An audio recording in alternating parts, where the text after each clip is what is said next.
ভোজ্য তেলের অবৈধ মজুদ ঠেকাতে এবং যাতে অতিরিক্ত দামে কেউ বিক্রি না করতে পারে, সেজন্য কিন্তু আমরা দেখছি যে বিকেল থেকে র্যাবের একটি বিশেষ বাহিনী কিন্তু গাইবান্ধার যে শহর, গাইবান্ধা জেলা শহরের বিভিন্ন ডিলার, বিভিন্ন উৎপাদনকারী প্রতিষ্ঠানে কিন্তু তারা অভিযান করেছে। এ পর্যন্ত কিন্তু অভিযান চলছে। আমরা দেখেছি যে এই অভিযানে জেলা প্রশাসনের একজন নির্বাহী ম্যাজিস্ট্রেট রয়েছেন। তিনি এই ভ্রাম্যমাণ আদালত পরিচালনা করছেন। তারপর পরে কিন্তু আমরা দেখেছি যে এই অভিযানে কিছুক্ষণ আগে বাংলাদেশ সেনাবাহিনীও যোগ দিয়েছে। র্যাব এবং র্যাবের তরফ থেকে যেটি বলা হচ্ছে যে দেশব্যাপী যে ভোজ্য তেলের যে সংকটের কথা বলা হচ্ছে, যে মজুতদারি অনেক জায়গায় করা হচ্ছে এমন অভিযোগ এসেছে। তার ধারাবাহিকতা যে জেলা তো এমন অভিযোগ এসেছে, তারা বিভিন্নভাবে অভিযোগ পেয়েছেন।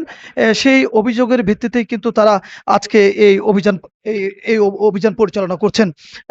আমরা জেলা শহরের জামাই স্টোরে কিছুক্ষণ আগে অভিযান হয়েছে। এরপরে কিন্তু সবুর অ্যান্ড ব্রাদার্স নামে একটি প্রতিষ্ঠানে কিন্তু অভিযান পরিচালনা করা হচ্ছে।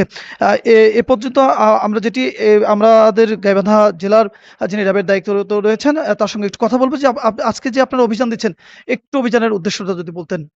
আমাদের উদ্দেশ্য হচ্ছে এই গাইবান্ধায় যারা ভোজ্য তেল অবৈধভাবে মজুত করে রাখবে বা রাখছে, তো আমরা তাদের ভিতরে তাদেরকে আমরা জিরো টলারেন্স এবং তাদের বিরুদ্ধে জিরো টলারেন্স আমরা ঘোষণা করছি যে এই ভোজ্য তেলটা যাতে কেউ অবৈধভাবে মজুত করে রাখতে না পারে এবং সিন্ডিকেট করে যাতে প্রাইসটাকে বৃদ্ধি না করতে পারে। এই জন্য আমরা আমাদের নিয়মিত কাজের অংশবিশেষ র্যাবের, আপনারা জানেন র্যাব এরকম মাঝে মাঝে মোবাইল কোর্ট পরিচালনা করে থাকে। তো আমরা তারই অংশবিশেষ, আমরা এই অভিযানটা সেনাবাহিনী, র্যাব এবং আমাদের সাথে ম্যাজিস্ট্রেট সহ ভোক্তা অধিকার, নিরাপদ খাদ্য অধিদপ্তর এবং বাজার মনিটরিং অফিসার, আমরা সকলে মিলে আমরা এই গাইবান্ধায় একটা অভিযান পরিচালনা করছি। আমাদের মূল উদ্দেশ্য হচ্ছে যে এই গাইবান্ধা শহরে যারা ভোক্তা এবং যারা এই ব্যবসাটা, তেলের ব্যবসাটা, ভোজ্য তেলের ব্যবসাটা করছেন, তাদের সাথে যেন একটা সুহৃদ একটা সম্পর্ক বজায় থাকে। যে আমি আমার টাকা দিয়ে পণ্য কিনছি, সেই পণ্যটা যাতে আমি গুণগত পণ্য এবং সঠিক টাকায় আমার যতটুকু পণ্য পাওয়া দরকার সেটা যেন পেয়ে থাকি।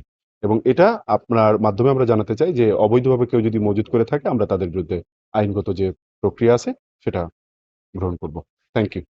আমরা আমরা শুনছিলাম গাইবান্ধা র্যাব র্যাব ১৩ ক্যাম্পের যিনি দায়িত্বরত রয়েছেন ইনচার্জ, তার কাছে যে যাতে কেউ অবৈধ মজুতদারি না করতে পারে, যাতে অতিরিক্ত দামে কেউ এই ভোজ্য তেল বিক্রি না করতে পারে, এই জন্য কিন্তু তাদের এই অভিযান, এবং এই অভিযান কিন্তু তাদের অব্যাহত থাকবে। আমরা জানি যে গত প্রায় ১ সপ্তাহ থেকে গাইবান্ধায় কিন্তু একটি ভোজ্য তেলের যে কৃত্রিম সংকট তৈরি করে কিন্তু অতিরিক্ত দামে যে বাজারগুলো রয়েছে, যে দোকানগুলো রয়েছে, সেই দোকানে কিন্তু বিক্রি করা হচ্ছে। সেই অভিযোগের ভিত্তিতে কিন্তু আজ এই অভিযান পরিচালিত হচ্ছে। আমরা দেখেছি যে র্যাব সহ নির্বাহী ম্যাজিস্ট্রেট যে আজকে অভিযান পরিচালনা করছেন, তারা কিন্তু বিভিন্ন দোকানে, স্টোরে গিয়ে কিন্তু তারা তার যে স্টক সেটি দেখছেন, পাশাপাশি কোথায় বিক্রি করেছে সেটি দেখছেন, পাশাপাশি অবৈধ মজুদ আছে কিনা তারা সেটি পরিলক্ষণ করছেন।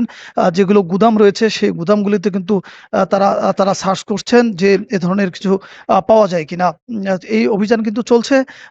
র্যাবের যিনি কর্মকর্তা রয়েছেন তিনি যেটি বলছেন যে আজকে আরো প্রায় ঘন্টাব্যাপী যে জেলার যে বিভিন্ন গুদাম রয়েছে, বিভিন্ন ডিস্ট্রিবিউটর ডিলার রয়েছে, তাদের কিন্তু এই ব্যবসা প্রতিষ্ঠানগুলো কিন্তু তারা দেখবেন, এবং তারা কোন দোকানে বিক্রি করেছেন, গ্রাহক প্রতি কত রেটে বিক্রি করছেন, এগুলো কিন্তু তারা গোপনেও নজরদারি করবেন বলে তারা জানিয়েছেন। তারা যেটি বলছেন, কোনোভাবেই যাতে ভোজ্য তেলের যাতে কেউ সংকট সৃষ্টি না করতে পারে, অতিরিক্ত দামে যাতে কেউ বিক্রি না করতে পারে, সেই বিষয়টিকে মনিটরিং করার জন্য কিন্তু তারা যেমন তারা যেমন তারা যেমন আজকে এই অভিযান পরিচালনা করছেন, পাশাপাশি কিন্তু বিভিন্নভাবে গোপনেও কিন্তু তারা সংবাদ কালেকশন করবেন, এবং সে মোতাবেক কিন্তু তারা এই অভিযান পরিচালনা করবেন। এই ছিল গাইবান্ধা থেকে র্যাবের ভোজ্য তেলের যাতে অবৈধ মজুত না করতে পারে তার ব্যাপারে অভিযানের সর্বশেষ খবর।